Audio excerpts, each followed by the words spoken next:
ఓం నమో భగవతే శ్రీ రమణాయ. చాలా సంతోషం నాయన. నిద్ర నుంచి నీవు లేచినప్పుడు, దేహాత్మబుద్ధి కలిగినప్పుడు, ఆ తర్వాతనే కదా ఆలోచన పరంపరలు పొంగి పొరలేది. ఆ స్థితిలో కాలము కూడా నీ వెంటనే ఉంటుంది. కాలము అంటే గత స్మృతులని నీవు విస్మరించకుండా స్మరించి తీసుకువచ్చింది గతమై కూర్చుంది. ఇక రాబోయే కాలాన్ని గురించి నీవు ఊహాజనితమైన ప్రక్రియలని వాసనలతో కూడుకొని ఆలోచన రూపేణ ఉన్నప్పుడు అది భవిష్యత్ అయి కూర్చుంది. ఇంతకీ కాలం అంటే ఏమిటి? నిజంగా కాలం అనేది ఉన్నదా అనే ప్రశ్న చాలా క్లిష్టమైనది. కాలము అనేసరికి నీ మనస్సు ఎప్పుడో జరిగిన సంఘటనని స్మృతి పదంలోకి తెచ్చుకున్నప్పుడు అది గతమై కూర్చుంది. ఇందాక చెప్పినట్టు కోరికల వలయంలో ఇది కావాలి నాకు ముందు ముందు అన్నప్పుడు భవిష్యత్ అయి కూర్చుంది. ఇంతకీ నువ్వు ఆలోచించేది ఎప్పుడు? వర్తమానము అంటే నవ్వు అనేది కనుక నిజంగా ఉంటే గతము ఉంటుంది, భవిష్యత్తు ఉంటుంది. అర్థం అవ్వటానికి గతము భవిష్యత్తులు వర్తమానము యొక్క ఎక్స్పాన్షనేను. అంటే ఇప్పుడు ఉన్నది విస్తరించినప్పుడు గతమని, వర్తమానమని, భవిష్యత్ అని ఆలోచన రూపేణ నీ ముందు అవి నీ మనస్సులో ప్రకాశిస్తున్నాయా లేదా? కాసేపు యుగాలంటావు, త్రేతాయుగం అంటావు, ద్వాపర యుగం అంటావు, కృతయుగం అంటావు, ఇప్పుడు ఉన్నది కలియుగం అంటావు. ఈ యుగాలు కూడా మానసిక ధోరణులే కదా. ఈ సందర్భంలో మహర్షులు వారు ఒక విషయాన్ని సుస్పష్టం చేశారు. కాలాన్ని గురించి చెబుతూ yesterday now, today now, tomorrow now అంటే ఇప్పుడు ఉన్నది మాత్రమే సత్యమని చెప్పటం. నవ్ ఈజ్ ది రియాలిటీ అంటాం. నేనుగా ఉన్నటువంటి ఏ సత్యస్థితి అయితే తనకు తానుగా ప్రకాశిస్తున్నదో ఆ స్థితిని అనంతమన్నాము. పరిధులు లేక అది ప్రకాశిస్తున్నది అన్నాము. మరి అయితే అది ప్రకాశిస్తూ ఉంటే ఇక్కడ జీవభావన ఏ విధంగా కలిగింది? పరిమితత్వం ఏ విధంగా వచ్చింది? ఈ భావనలన్నీ ఎవరికి? తీరా విచారించి చూడబోతే అట్టి అహంకారము, పరిమితత్వము, వ్యక్తిత్వము ఉద్భవించలేదు. ఉన్నది ఎరుకేను, లేనిది సృష్టి లేనిది అవస్థలు, లేనిది జనన మరణాలు, ఉనికి లేని ఒక అభూత కల్పన. ఇదిగో ఈ మాయా నేను ఏర్పరచుకుంది. అది మాయా నేనని తెలియదు. ఎందుకని?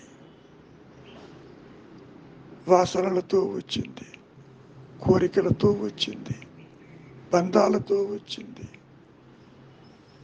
లేని దానికి ఇన్ని అవస్థలు ఉన్నట్టుగా అనిపిస్తుంది. మనం గతంలో కూడా చెప్పుకున్నాం, 2 నేనులు లేవు, ఉన్నది ఒకటే నేను. అలా కనపడుతుంది. ఎవరికి కనపడుతుంది? ఇదిగో ఈ అభూత కల్పనతో కూడుకున్న మాయా నేనుకి మాత్రమే కనపడుతుంది. గతంలో చెప్పినట్లు ఒక తాడికి ఒక పాము ఉన్నట్టు, ఒక సత్యస్థితికి ఒకే ఒక మాయాస్థితి ఉంటుంది. మాయా అంటే కాసేపు నీడ అనుకోవచ్చు, ఒక భ్రమజనితమైన ఊహాజనితమైనటువంటి అభూత కల్పన అనుకోవచ్చు. అంటే అనుకునేటటువంటి స్థితి ఈ అభాస కాంతిలోనే ఈ మాయా నేనుకి ఉన్నట్టుగా ఉంటుంది. ఆత్మపరంగా, సత్యపరంగా, తురీయ పరంగా తీసుకుంటే సృష్టి ఎక్కడ, కాలం ఎక్కడ, గతం ఎక్కడ, భవిష్యత్ ఎక్కడ? ఎప్పుడూ ఉండేది మారటమేమిటి? కాబట్టి కాలం అనేది లేదు, అహంకారము పుట్టలేదు. దేహాదులు కానీ, సృష్టి కానీ అది ఉన్నట్టు ఎప్పుడైనా చెప్పిందా నీకు? చెప్పలేదే. చెప్పని దానికి, స్వయం ప్రకాశము లేని దానికి ఒకటి ఉన్నదని ఇదిగో ఈ మాయా నేనే భావిస్తూ ఉంటుంది. కాబట్టి ఇప్పుడు ఉన్నది ఏది? నీవు చూచేది కాదు, చూడటానికి మూలము జ్ఞానమయమై ఒకటి ఉండి తీరాలి. ఇందాక చెప్పినట్లు నవ్వు అనేది ఉంటేనే yesterday now, today now, tomorrow now అనే చింతన వచ్చింది కదా. ఈ నవ్వు అంటే ఏమిటి? ఎప్పుడూ ఉండాలి అది. నిన్న ఉండాలి, నేడు ఉండాలి, రేపు ఉండాలి. అసలు కాలముతో సంబంధం లేకుండా అది నిలిచి ఉండాలి, స్వయం ప్రకాశమై ఉండాలి. అహంస్ఫురణ మానసికమైనటువంటి ఊహ కాదు, ఆలోచన కాదు. అది ఒక పటిష్టమైన ఉనికి, ఎగ్జిస్టెన్స్, జ్ఞానము. కాబట్టి నేనుగా నీవు నిలిచినటువంటి స్థితి నవ్ ఏదైతే ఉన్నదో అదిగా ఉండుటే ఈ మాయ యొక్క ప్రయోజనం. చాలామంది అనుకుంటూ ఉంటారు, ఈ సృష్టి ఎందుకు వచ్చింది, మాయ ఎందుకు వచ్చింది? సృష్టి ఉన్నట్టు నీకు చెప్పిందా? లేదు.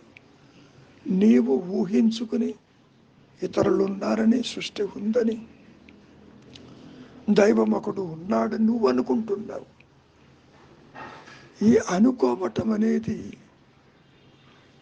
లేదా అనుకునేవాడు ఉన్నాడు అనేది విచారించి తేల్చుకోవలసింది నీవే. గుడ్డిగా ప్రపంచం ఉంది, ఇతరులు ఉన్నారు, నాకు కోరికలు ఉన్నాయి, ఈ మాయలో కోరికలు తీర్చుకుంటాను అంటూ నీవు పరిగెడుతున్నావుగా. కోరికల వెంట, బంధాల వెంట పెడుతున్నావుగా. ఆ పరుగు ఆపు. నీవెవరివో నీవే తెలుసుకోవాలి. మాయలో ఎందరో వచ్చినా, ఎన్ని రకాలుగా బోధించిన అవి సూచనలు మాత్రమే సుమా. ఆత్మ అంటే నీ సహజత్వము, తనకు తానుగా ప్రకాశించనిదే. ఈ మాయ, ఈ కాలము, ఈ సృష్టి, ఈ ద్వైతము, ఈ బంధములు పటాపంచలైపోతాయి. చాలా విచిత్రంగా ఉంటుంది. కారణం, లేనిది ఉన్నట్టుగా భావిస్తుంది, తన మూలం తెలుసుకోలేదు. అందుకని ఒక్క అనుగ్రహము చేతనే, ఒక్క సత్యజ్ఞానము చేతనే ఇప్పుడు ఉన్నటువంటి అనుమానాలు కానీ, బంధాలు కానీ, లేనటువంటి జనన మరణాలు కానీ, జనన మరణాలు కూడా భావనలే కదా. పుట్టుక ఆలోచన, మరణం ఆలోచన, జగత్ ఆలోచన, ఇతరుల ఆలోచన, నాది ఆలోచన, నీతి ఆలోచన, భేదం ఆలోచన, ఇవన్నీ ఆలోచన సమూహములే తప్ప మరొకటి కాదు. ఒక్క విషయాన్ని బాగా విశ్లేషణ చేసుకోండి. ఎవరికి వారు ఏ ఒక్క వస్తువైనా, ఏ ఒక్క విషయమైనా అది దానంతట ప్రకాశించిందా లేదా? ఎంతో చూస్తున్నావు, పంచేంద్రియాలతోటి ప్రదేశాలు చూస్తున్నావు, పుణ్యక్షేత్రాలు చూస్తున్నావు, శాస్త్రాలను తిరగేస్తున్నావు, చెప్పిన మాట వింటున్నావు, సత్యాన్వేషణ గురించి తగతగలాడుతున్నావు.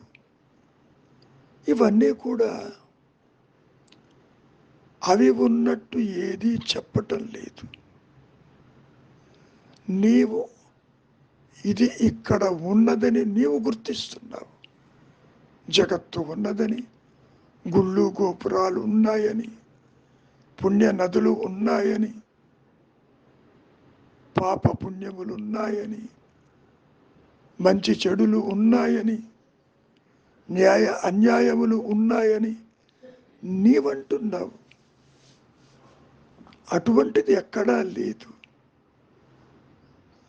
ఇది న్యాయమని కానీ, అన్యాయమని కానీ అవి చెబుతున్నాయా? లేదే. ఇవన్నీ నీ భావనలు. అందుకని ఈ సందర్భంలో మహర్షులు వారు ఏమంటున్నారు? భావశూన్యానికి రా, చింతావిహీనానికి రా, ఆలోచనల వెంట పరిగెడవద్దు. నీవు పరిగెత్తుతున్న కొద్దీ సత్యానికి దూరం అవుతావు సుమా. ఇల్లు విడిచి బయట తిరుగుతుంటే మరి నీకు ఇల్లు గుర్తొస్తుందా? ఆ విషయమే చెప్తున్నారు మహర్షులు వారు. నీ సహజత్వాన్ని, ఆత్మని మరిచి మాయాలోకంలోకి నీవు పరిగెడుతున్నావు. నీకు తెలిసినా తెలియకపోయినా నీవు ఆత్మవేను. తెలిసినా అంటే ఆత్మ ప్రకాశించిన, తెలియకపోయినా అంటే అన్యచింతనలో నీవు కూరుకుపోయి ఉన్నావు. నీవు ఎప్పుడూ ఎరుకవే. ఆ ఎరుకకి మతిమరుపు లేదు సుమా. తన ఉనికిని ఎన్నడూ పోగొట్టుకోలేదు. మరి ఇక్కడ జీవుడు కాసేపు స్థూలదేహం అంటాడు, కాసేపు కలగనటానికి సూక్ష్మదేహం అంటాడు, ఆ తర్వాత నిద్రించటానికి వాసనలతోటి కారణదేహం అంటాడు. ఈ విధంగా నీవు దేహాలని మార్చుకుంటూ ప్రవర్తిల్లుతున్నావు కదా. కనుక నాయన విచారించు. కాలం అనేది లేదు, గతము లేదు, భవిష్యత్తు లేదు. ఉన్నది అనుకుంటే వర్తమానం యొక్క పొడిగింపులే కదా అటు ఇటు కూడా. ఇంతకీ ఆ వర్తమానం ఏమిటి? నేను ఉన్నానన్న ఎరుక మాత్రమే నిత్యమై, సత్యమై, అనంతమై, ఏకమై ప్రకాశిస్తూ ఉన్నది. ఆ స్థితిలో నీవు ఆల్రెడీ ఉన్నావు. ఏదీ కొత్తగా రాదు. ఇది పోతే అది వస్తుందనుకోవటం పొరపాటు. లేనిది ఎలా పోతుంది? ఉన్నది కొత్తగా రాదు కదా. ఊరక ఉండుటే శ్రేయస్కరము. చింతావిహీనమే సహజత్వము. దృశ్యభారితమే సత్యప్రకాశము. మంచిది. మౌనమే నీ సహజత్వము.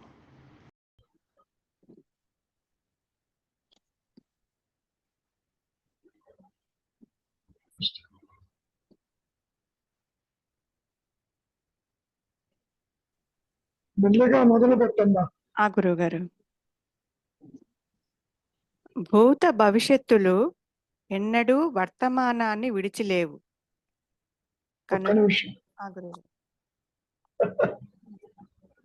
వర్తమానం అంటే ఏంటమ్మా? వర్తమానము అంటే వర్తమానంలో జరిగే క్రియలన్నీ క్రియగా ఉంచగలదు. వర్తమానం అంటే ఏమిటి?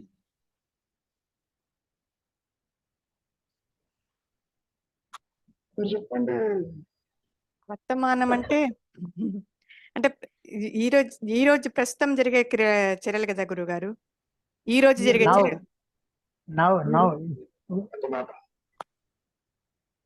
రోజు అనేది చాలా పెద్ద మాట. వర్తమానం అంటే ప్రెజెంట్ అంటే ఈ రోజు జరిగే అంటే ఈ రోజు అంటున్నావు. రోజు అంటే మళ్ళీ 24 hours అది కాదు. మీరు చెప్పండి, వర్తమానం అంటే ఏమిటి? మామూలుగా చెప్పుకోది ఈ నవ్వు అంటాం, కానీ ఈ మూమెంట్ ఈ మూమెంట్ లో జరిగేది అది వర్తమానం. ఆ మూమెంట్ దాటిపోయిందంటే మళ్ళీ గతం, తర్వాత లేకుంటే భవిష్యత్తు కదా. ఆ మూమెంట్ అంటే ఏమిటి? ఆ మూమెంట్ కూడా కౌంట్ చేయలేం. క్షణం అంతే. నిజమే. క్షణం ఏమిటి అట్లా మనం చూడాలి? టైం. అది ఆ క్షణం కూడా టైమే. క్షణం కూడా టైమే. కాలం అంటున్నారు. కాలం అంటే ఏమిటి? కాలం అంటే మళ్ళీ అదే కదలికలు ఉండేది గురువు గారు. ఉండదమ్మా. నువ్వు కాసేపు నిద్రపోతే కాలం ఏమైంది? లేదు. కదలిక అక్కడ లేదుగా మరి. నిజానికి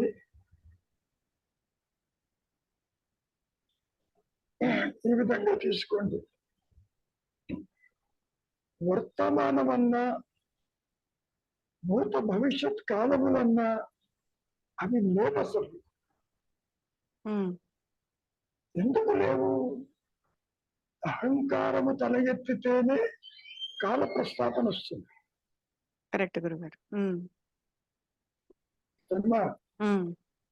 నిద్రపోతున్నావు. నువ్వు వర్తమానం నిద్రపోతున్నావా, భవిష్యత్తులో పోతున్నావా చెప్పు చూద్దాం. తెలీదు. చెప్పుకోవటానికి భూత భవిష్యత్ కాలములు వర్తమానం యొక్క ఎక్స్పాన్షన్ ఒక గ్రాఫ్ లో జీరో యాక్సిస్, ఇటు పక్క మైనస్, అటు ప్లస్ ఉంటుంది. ఎక్స్పాన్షన్ అనుకుంటున్నావు, ఆ విధంగా చెబుతున్నారు. ఇప్పుడు ఆ, ఆలోచన వచ్చింది, వర్తమానమై కూర్చుంది. ఉమ్, అమ్మా, ఆ గురుగారు. ఆలోచన వర్తమానమే కూర్చోంది. గతాన్ని స్మరిస్తే అది భవిష్యత్ భూతకాలమై కూర్చుంది. భూతకాలం అయిపోయింది. ఫ్యూచర్ల గురించి ఆలోచిస్తే రేపు భవిష్యత్ అన్నప్పుడు భవిష్యత్ అయింది. ఈ మూడు ఆలోచనలు పాయింట్. కాలము అనేది ఒక ఆలోచన, యుగములు అనేది ఒక ఆలోచన, త్రేతాయుగం, ద్వాపర యుగం, కలియుగం, ఇవన్నీ కూడా అహంకారపు ధోరణులే తప్ప వాస్తవానికి కాలం అనేది లేదు. ఆలోచన పుట్టినప్పుడే ఇవన్నీ వస్తున్నాయి. నేను దేహం అంటే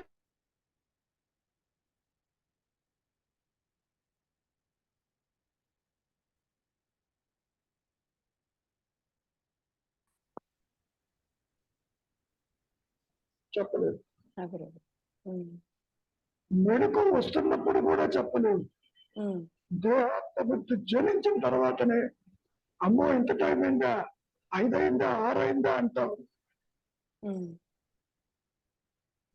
అయ్యి నిన్న విషయాన్ని గుర్తుపెట్టుకుని ఇప్పుడు చెయ్యాలంటావు.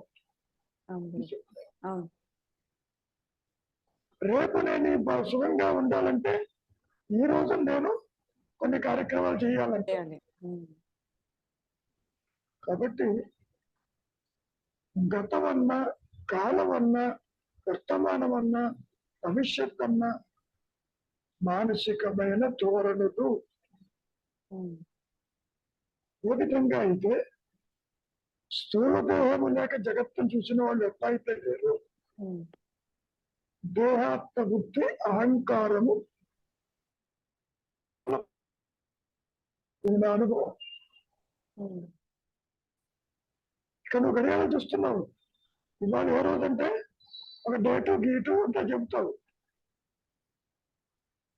దాని రిఫరెన్స్ ఎక్కడుందమ్మా? 4th June 2024 ఎక్కడుంది దీని రిఫరెన్స్?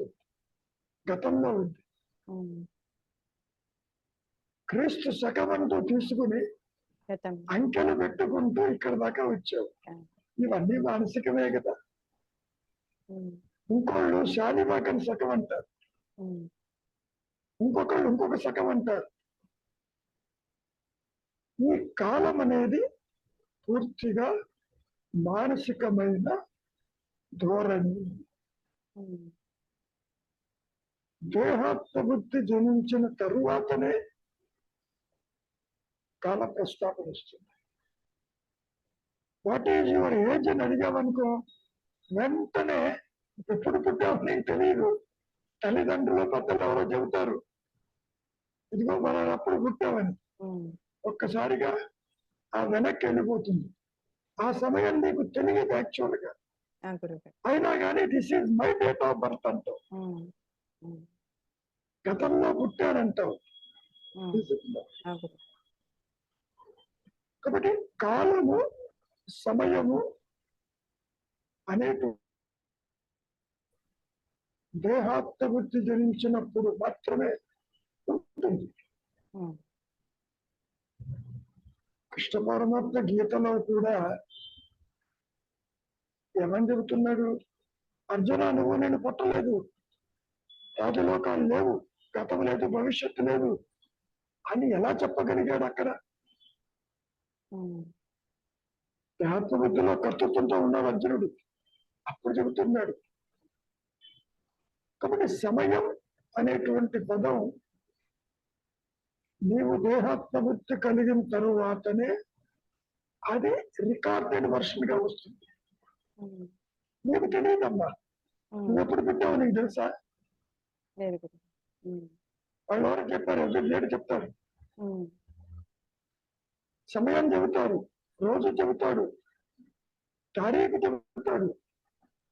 ఆ తారీఖు అనేది కూడా ఒక రిఫరెన్స్ తో తీసుకున్న తారీఖు. క్రీస్తు శకం అంటాడు, శాలివాకన్ శకం అంటాడు. ఇంకోటి ఏదో బీసీ అంటాడు, ఏసీ అంటాడు. కాబట్టి అమ్మా మరి ఇంకొక దాంట్లో కాలోస్మిన్ అంటారు కదా గురువు గారు. అంటే కాలం అర్థం ఏంటి? ఆ, అంటే నువ్వు అనుకునేటటువంటి కాల ప్రమాణంలో ఉమ్, ఇది నష్టమైపోతుంది, శాశ్వతం కాదు. ఉమ్, జగత్తు పుట్టి నష్టమైందేంటి? ఈ అహంకారం పుట్టింది కాబట్టి స్థూల దేహానికి జగత్తును చూస్తున్నావు. ఉమ్, మనం చూసినట్టు ఎంతసేపు చూస్తావు? ఉమ్. దీనికి ఎక్స్పైరీ డేట్ ఉందిగా. అవును గురువు గారు. ఆ ఎక్స్పైరీ డేట్ కూడా ఆలోచనే. నిద్రపోతున్నావు అంటే తాత్కాలిక మరణం, మరణం శాశ్వత నిద్ర. ఎవరికి? ఈ మాయా నేను నాది దేహం అన్నటువంటి దానికి ఈ విధంగా చెప్పుకుంటున్నారు. కాబట్టి కాలము అనేది వాస్తవానికి లేదు, యుగాలు లేవు కదా. గురువు గారు. మాయ, అహంకారము, దేహాత్మ బుద్ధి జనించినప్పుడు మాత్రమే కాల ప్రభావం కనపడుతుంది, లేకపోతే కనపడుతుంది. నా చెప్పినట్టు కాసేపు నిద్రపోతున్నారు, నేను ఫలానప్పుడు లేకుతో వస్తాను చేస్తానని చెప్పగలవా? లేదు. ఎందుకు చెప్తాం? పోనీ ఎప్పుడు నిద్రపోతున్నావో చెప్పగలవా? ఎప్పటి నుంచి వచ్చింది పోయింది, ఎప్పుడు మెడకు వచ్చేప్పుడు బయటపడుతున్నావు. నిద్రలో ఈ కాలం ఏమైంది? లేదు అక్కడ. కాబట్టి కాలము ఒక ఆలోచన. తీరా ఆలోచన అంటే ఏమిటో చూడబోతే అక్కడేమీ లేదు. ఆలోచించేవాడు ఉన్నాడేమో చూడబోతే అది లేదు. మరి ఏది లేకపోతే ఏముంది? ఆ సెంటెన్స్ చదువు తెలుస్తుంది. భూత భవిష్యత్తులు ఎన్నడూ వర్తమానాన్ని విడిచి లేవు కనుక. ఈ మాట ఒక నిమిషం, గురుగారు. ఇది మాయలో చెప్పుకునే ఒక మాయ మాట, బాగా అర్థమవుతుంది. అవును. దానికి ఏమంటున్నాడు? నిన్నటి నేను, నేటికి నేడు, రేపటికి నేడు. Yesterday now, today now, tomorrow now. ఎంత చెప్పినా మాయలో చెప్పుకునే ఒక మాయ మాట. ఇందాక వెంకటరావు గారు నవ్వు తిరిగారంటే, నవ్వు అంటే ఏంటి? నువ్వు పాయింట్ అవుట్ నువ్వు పాయింట్ అవుట్ చేసే లోపల వెనకెళ్ళిపోతుంది. గడియారం ముందు ఇప్పుడు టైం ఎంత అయిందంటే 5:40 అని చెప్పే లోపల 41కి వెళ్ళిపోతుంది. కరెక్ట్. అంటే ఇక్కడ నీవు ఏర్పరచుకున్నదే ఈ కాలగమనం. ఎందుకు చెబుతున్నారు మహర్షి? స్థూల దేహం లేక జగత్తును చూసిన వాళ్ళు ఉంటారా? లేదు. సో జగత్తు చూసేసరికి ఏమైంది? పరిభ్రమిస్తుంది. అమావాస్య అంటావు, పౌర్ణం అంటావు, ఈ మాసం అంటావు, ఆ మాసం అంటావు, ఈ ఋతువు అంటావు. ఒకసారి మెల్లిగా చదువు. భూత భవిష్యత్తులు ఎన్నడూ వర్తమానాన్ని విడిచి లేవు కనుక నిత్య ప్రస్తుతాన్ని తెలుసుకొనుటయే సత్యజ్ఞానము. బాగానే ఉంది. వర్తమానము లేక వినేవన్నావు. అసలు వర్తమానం అంటే ఏంటి? నవ్వు అన్నావు. నవ్వు అంటే ఏమిటి? కదిలిపోతున్నది నవ్వు అవుతుందా?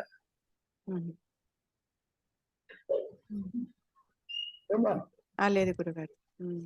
ఈ రిఫరెన్స్ ఎందుకు తెచ్చారు అంటే, కాలంతో సంబంధం లేకుండా ఎప్పుడూ ఒకే రీతిలో నేను ఉన్నాను అన్న నీ ఎరుక ఆత్మస్థితిని నీవుగా గుర్తించి నిలిచి ఉంటావని చెప్పారు.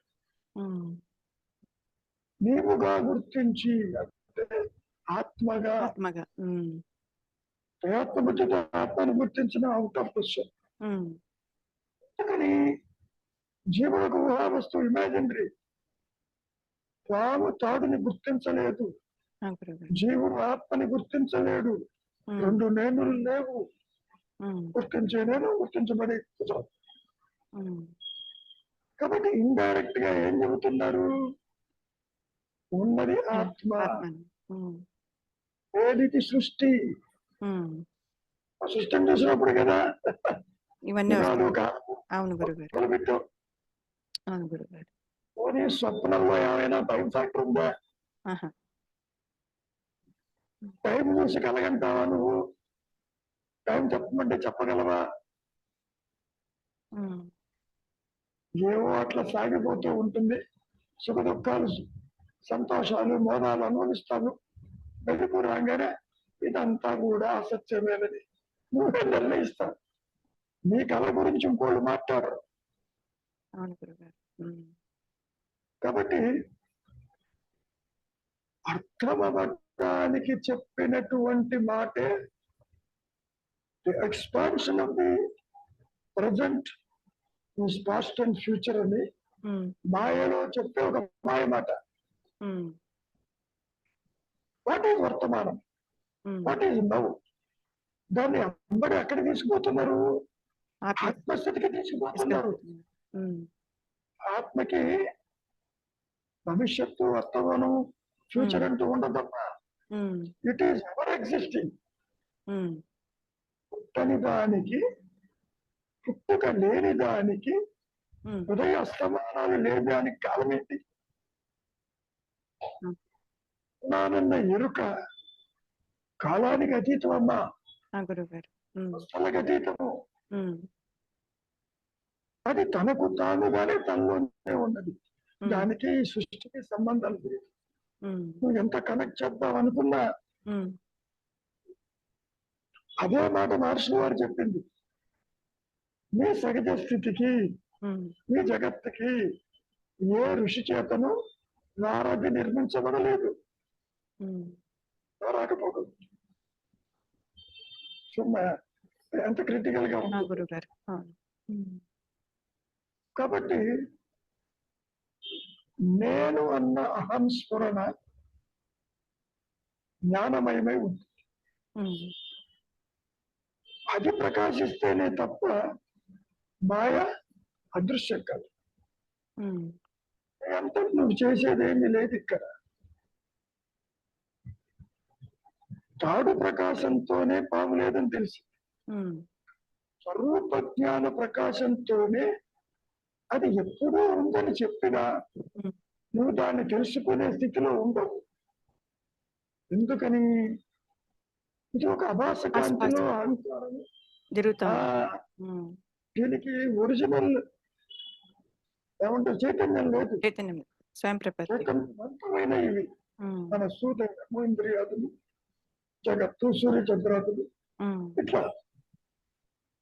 కాబట్టి నేను అంటే ఎరుక, అహంస్ఫురణ. అది ఆలోచన కాదు తల్లి, అది ఎగ్జిస్టెన్స్.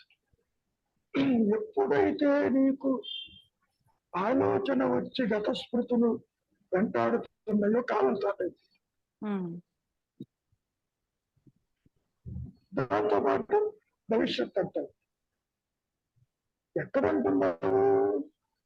ఈ జాగ్రత్త అవస్థలో, మాయలోనే దేహత్వ బుద్ధి జన్మించిన తర్వాత. లేకపోతే కాల ప్రస్తాపన లేదమ్మా. మధ్యలో కాస్త ఈ స్వప్నావస్థ తీసి పక్కకి పెడదాం. నిద్ర మెడుకువ, నిద్ర మెడుకువ. What is మెడుకువ? రెండు నిద్ర మధ్యలో ఉంది మెడుకువ. అట్లాగే రెండు మెడుకువ మధ్యలో ఉంది నిద్ర. ఇంకొంచెం సూక్ష్మంగా చూసుకుంటే రెండు పుట్టువుల మధ్యలో ఉంది మరణము. ఇవన్నీ కూడా మాయలో చెప్పుకునే కొన్ని విశేషాలే తప్ప ఆత్మని ప్రకాశింప చెయ్యగలిగింది ఈ ద్వైతంలో ఏది ఉండదమ్మా. కారణం ఇది అజ్ఞానం అనుకుంటే, ఇది చీకటి అనుకుంటే ఇది మాయ అనుకుంటే వెలుగు వచ్చినప్పుడే చీకటి పోతుంది. ఉమ్, దానంతటది నష్టము కాలేదు, ఆత్మని తెలుసుకోలేదు. చాలా క్రిటికల్ గా ఉంటుంది ఇక్కడ. గురుగారు. ఆత్మగుప్తి జనించినటువంటి ఈ మాయానేనికి తెచ్చుకున్న వాసనలతోనే సతమతం అవుతుంది. అది ఉమ్, మీరెవరివో తెలుసుకో అని రమణ మహర్షి ఎంత మొత్తుకున్నా, శంకరాచార్యుల వారు దేహం నాహం కోహం సోహం మీరే తెలుసుకోవన్న వ్యక్తిత్వంతో అహంకారత్వంతో తెలుసుకునేది కాదు కాదు కాదు. చెప్పడం బాగానే ఉంది. ఉమ్, ఇట్ ఈస్ ఇంపాసిబుల్. ఎందుకని? ఉమ్, ఈ వ్యక్తిత్వము, పరిమితత్వము, దేహాత్మ వృత్తి విచారిస్తే అది లేదు. ఉమ్, అనుగ్రహము చేత ఆత్మ ప్రకాశిస్తుందని కంక్లూడ్ చేశారు మహర్షి. నువ్వు దేహం ఉంది అనుకుంటున్నావు, దేహం చెప్పిందా? నువ్వు చెప్తున్నావు ఈ దేహం నాది, ఈ సంసారం నాది, ఉమ్, ఈ ఇల్లు నాది, ఈ పరివారం నాది అంటున్నావు.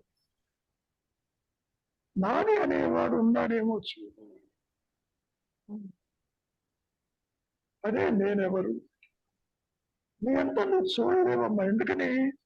దీనికి ఆ కెపాసిటీ లేదు. అవును గురు. ఒకవేళ గతంలో కూడా చెప్పాను, ఆత్మని గనక ఈ అహంకారము గుర్తించగలిగితే, మనోపరిధిలో ఉండగలిగితే, ఈ దాన్ని అహంకారం ఆత్మ కంటే చాలా ఉన్నతమైతే చెప్పారు. ఉమ్, ఇంపాసిబుల్. ఉమ్, దీనికి ఆ కెపాసిటీ లేదు. లేదు. ఉమ్, కాబట్టి కాలముతో సంబంధం లేదు. ఉమ్, ఎందుకని? ఉదయ అస్తమానాలు ఆత్మకి లేవు. It is as it is. ఎరుక ఒకటే ఉంటుంది, ఉమ్, తనకు తాను ఉంటుంది, పరిధులు లేక ఉంటుంది, అవధులు లేక ఉంటుంది. దాన్ని మనం మాటలతో చెప్పలేము. ఏది చెప్పిన ఆత్మ గురించి అది కూడా ఒక రకంగా తీసుకుంటే ఆయన మాట లేదు. దీనికి ఆ విషయం తెలియదు పమ్మన్నాడు మహర్షులు గారు. ఎందుకని? కాసేపు నిద్రపోతేనే అక్కడే ఉందో నువ్వు చెప్పలేవు. తురియంలో ఉన్న ఆత్మ ప్రకాశాన్ని ఏ మనస్సు చెప్పమంటే ఏం చెబుతుంది? చేతులు ఎత్తేస్తుంది. నాకు తెలియదు కాబట్టి. ఉమ్, ఏమా? గురువు గారు. ఉమ్, పూర్తిగా చదవటం అయిపోయిందే? అయిపోయింది గురువు గారు. గురువు గారు, చెప్పనన్నా. కాల దేశాలు అంటాం. దేశం కూడా కాలం మీదే డిపెండ్ అయింది కదా. ఆ దేశము అనేది కూడా ఆలోచనే కదా. దేహాత్మ బుద్ధి పుట్టాక దేశం కూడా కాలం మీదే డిపెండ్ అయింది. ఆ రెండు మాయేగా. రెండు మాయే. ఇప్పుడు క్రీస్తు శకం అంటున్నాము. క్రీస్తు ఎప్పుడు పుట్టాడో మనకు తెలిసిన లెక్కలేశారు. అప్పటి నుంచి 2024 అన్నారు. దానికి ముందు BC అన్నారు. ఇవన్నీ కాలం యొక్క గణాంకంలో వేసిన క్యాలిక్యులేషన్స్ తప్ప వాస్తవానికి సృష్టి లేదు, కాలము లేదు. ఏమా? పోనీ దేశం ఉన్నట్టు చెప్పిందా మీకు? జగత్తు ఉన్నట్టు చెప్పిందా? నువ్వు చెబుతున్నావు. పంచేంద్రియములతోటి కనిపిస్తున్నటువంటి ఈ స్థూల దేహానికి స్థూల జగత్తు కనపడింది అంతవరకు. ఎప్పుడైతే నువ్వు స్థూలం నుంచి సూక్ష్మదేహానికి వెళ్ళిపోయినావో కలగంట మొదలు పెట్టావు. అక్కడి నుంచి కారణదేహానికి వెళ్ళినప్పుడు ఆసన్లు తల కిందకు పెట్టుకుని ఒక పిసిని బొట్టులాగా పడుకున్నావు. వృత్తిరాహిత్యడు. బాగా హాయిగానే ఉంది నిద్ర. ఎందుకని? ఆనందమయ కోశంలో ఉన్నాం. పంచకోశాల్లో 3 అవస్థల్లో డిస్ట్రిబ్యూట్ అయినాయి. ఈ కోశాలు కూడా ఒక ఇమాజినరీ, సత్యమేం కాదు. అసలు చిచ్చర గ్రంథే లేదు నా అనుభవంలో. ఎందుకని లేదు? ఆత్మకి అందంగా ఒక జనం ఉండాలి ముందు. ఏకం నా ద్వితీయం అన్నప్పుడు జడం ఎక్కడి నుంచి వచ్చింది? ఊహాజంతం కాకపోతే. కాబట్టి శంకరులు కొన్ని అసంప్షన్స్ తీసుకుని ఈ అహంకారాన్ని చిత్త జడ గ్రంథి అన్నారు. అంటే రెండు కలియజాలనేది కలిసినట్లుగా ఉంటుంది కాబట్టి దీన్ని అహం ఆకారము దాల్చినట్టుగా వర్ణించుకుంటూ వచ్చారు ఈ మాయలు.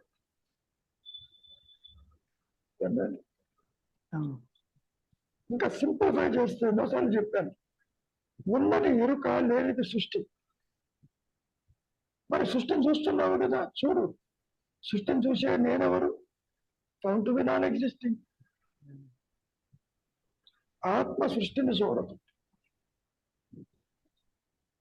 ఆత్మ ఈ అహంకారాన్ని గుర్తించదు, తనకు తాను ఉంటుంది అంతవరకు.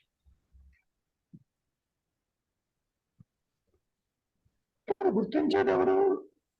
అభాస కాంతిలో. అటు చీకటి కాదు, ఇటు వెలుగు కాదు. అభాసము అంటే పూర్ణము కానిది, అపూర్ణ కాంతిలో. గతంలో చెప్తుంటా కదా, ఒక గదిలో వెలుతురు ఉంటుంది, పక్క గదిలో చీకటి వెలుగుతూ ఉంటుంది. అక్కడ చూస్తున్నావు ఈ సృష్టిని. ఆత్మస్థితిలో జీవుడేడి, జగత్ ఎక్కడ, సృష్టి ఎక్కడ, జరణ మరణాలు ఎక్కడ? అదే విషయం చెప్పారు మహర్షులు గారు. మీరు ఎంతసేపటికి మీరే ఆత్మని తెలుసుకో అని చెప్పి వచ్చిన వాళ్ళందరికీ అదే చెప్తూ వచ్చారు. ఇంతకీ తెలుసుకుంటే లాభం ఏంటని అడిగారు. జరణ మరణాలు ఉండవన్నాడు. ఇప్పుడు కూడా లేవు కదా. నేను అనుకుంటున్నావు దేహం పుట్టుక, నీ పుట్టుక అనుకుంటున్నావు. దేహం పోతే నేను పోతాను అనుకుంటున్నావు. కాబట్టి దీన్ని ఇంకా సమప్ చేస్తే చాలా గొప్ప విషయం చెప్పారు మహర్షి వారు. నేను పుట్టలేదని తెలుసుకో. అహంకారము పుట్టలేదు. ఆత్మగా చూసిన ఆత్మ పుట్టుకే లేదు. వ్యక్తిత్వం జనించలేదు, కానీ ఉన్నట్టుగా కనపడుతుంది. డోయర్షిప్ ఉన్నట్టు. చెప్పండి. అసలు ఆత్మకి ఇతరములేవి లేవు కదా, ఇతరములు ఏవి లేవు కదా, ఉన్నది ఒక్కటే. మరి లేనప్పుడు ఒకటే మనం గాల్లో ఇలా ఒట్టి ఇలా చేయాలి, ఏం లాభం? ఏంటి ఫలితం ఉండదు. ఏమీ లేదని తెలుసుకోవడమే మనం చేయవలసింది. ఆ విషయం తెలుసుకున్నాడు బుద్ధుడు కూడా. ఏమీ లేదని కాదు, ఉన్నది ఏమిటి? ఏమీ లేదంటే శూన్యవాదాయం కూర్చుంటుంది. సత్యం ఒకటి, అదే ఆత్మ. ఆత్మ శూన్యం కాదు ఆయన, పటిష్టమైనటువంటి యొక్క సద్వస్తువు అది. దానికి పరిధి లేదు. ఇక్కడ నువ్వు చూస్తున్నటువంటి బ్రహ్మాండం చూస్తున్నావు, యూనివర్స్ చూస్తున్నావు. దాన్ని ఎవరు నడిపిస్తున్నారు? ఆ ఎరుక నడిపిస్తుంది. ఆ జ్ఞానము ఎంత పవర్ఫుల్ కాకపోతే ఈ విశ్వాన్ని, అటువంటి విశ్వాలను నడిపిస్తుంది కదా. ఈ మాయ కావచ్చు.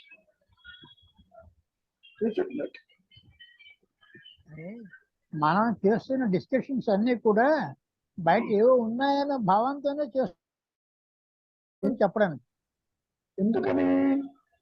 నీవు అదే కాబట్టి. ఇప్పుడు నేను చూస్తున్నాను, వింటున్నాను, తింటున్నాను, అనుభవిస్తున్నాను.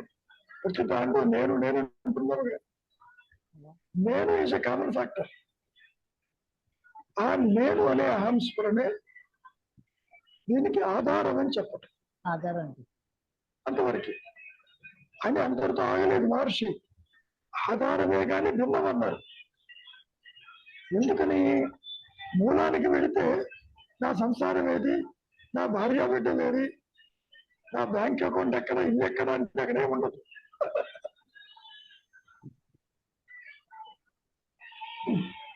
మాయకి ఆధారం సత్యం అని అనిపిస్తుంది. కానీ ఇంకో మాట ఉన్నారు మహర్షి, మాయా ఇస్ ది రియాలిటీ అన్నాడు. అక్కడ ఇంకా మింగుడు పడకుండా ఉంటుంది. ఏమిటి మాయ రియాలిటీ అంటున్నారు?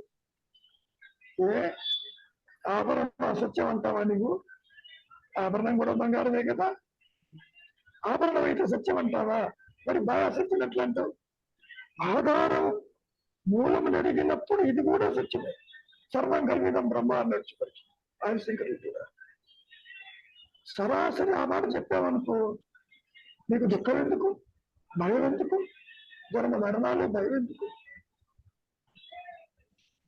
మూలము ప్రకాశించిన తరువాత ఆ శుద్ధ సప్త మనస్సు, దగ్ధబీజ మనస్సు అనుకునే మాట ఇదంతా బ్రహ్మవేదం.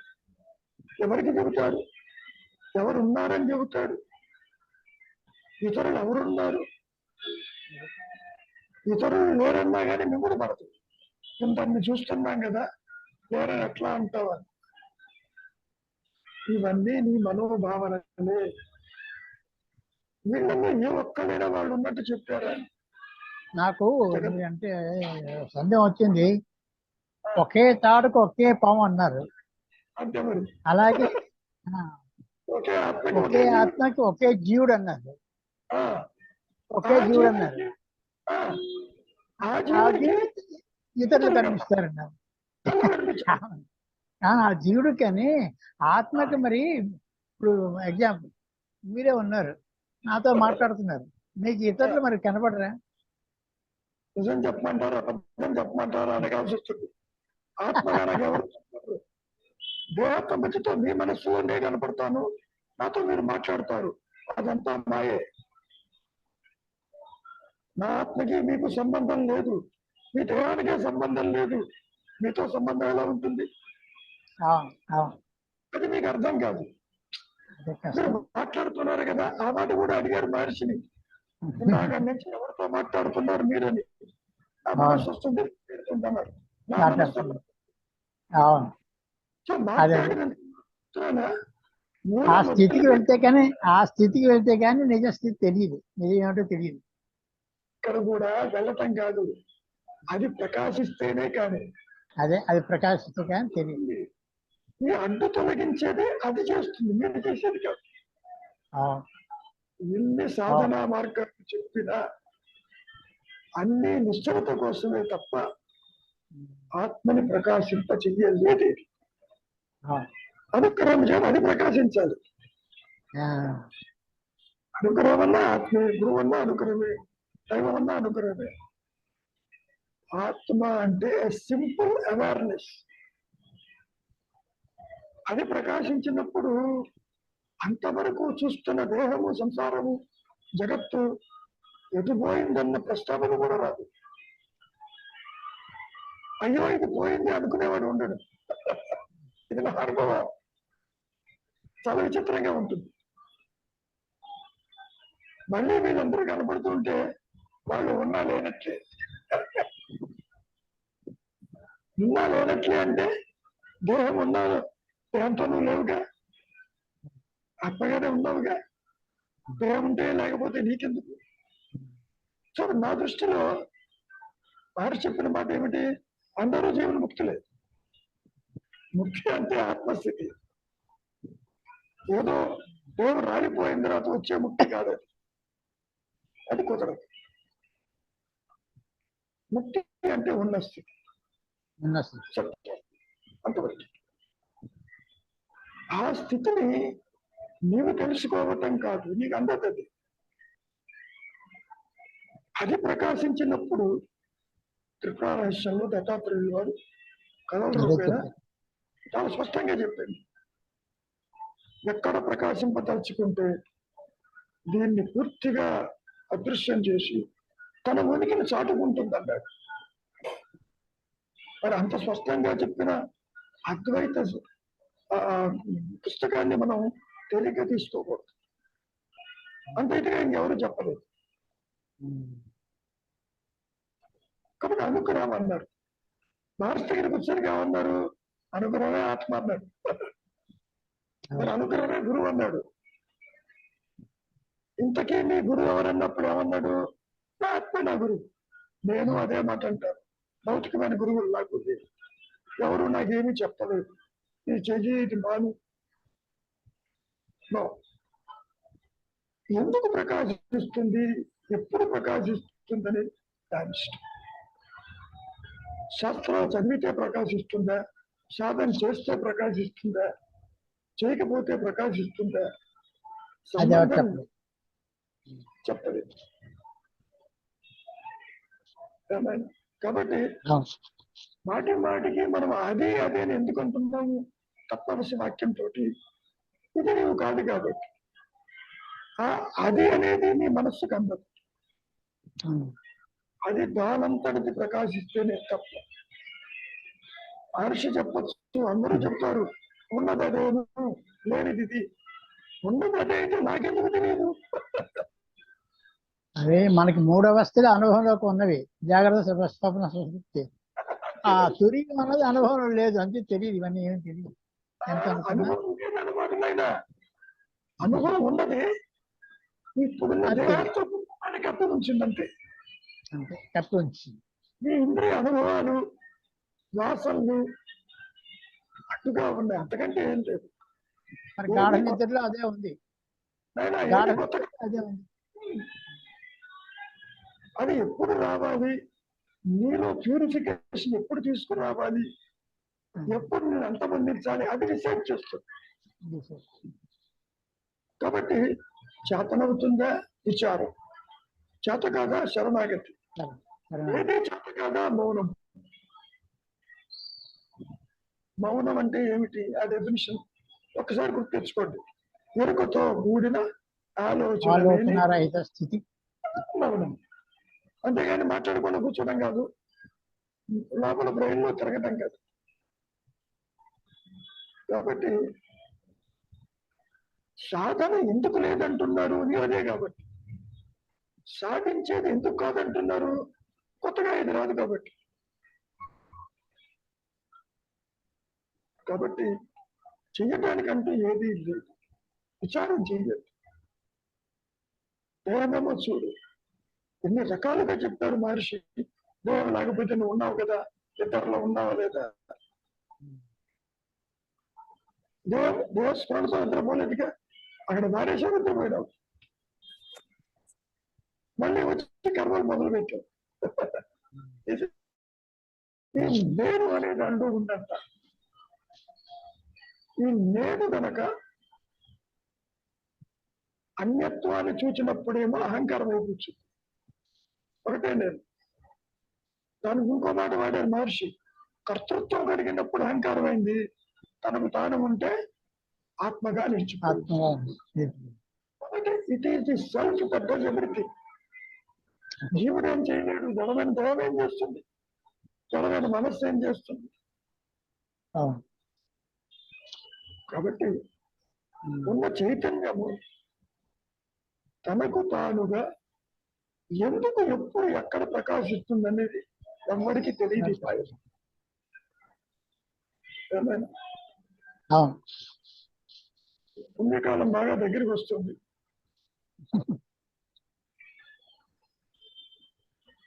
ఎందుకంటే మనకు చెప్పకుండా ఎగిరిపోయేది ఈ జూమ్ మీటింగ్. ఇంకో మాట కూడా అన్నాడు, ఈ దేహం కూడా ఎవరితో చెప్పకుండా పోతుంది అన్నాడు కొన్నాసి. అంతే అంతే, అదే నిజం. ముందు ఇది ఎలా వచ్చిందో తెలుసు, చెప్పకుండా పోతుంది అన్నమాట. ఏమన్నా సరోజ ఏమన్నా ఉందా అదృశ్యమయ్యే లోపల? అది కాలం గురించి చెప్పారు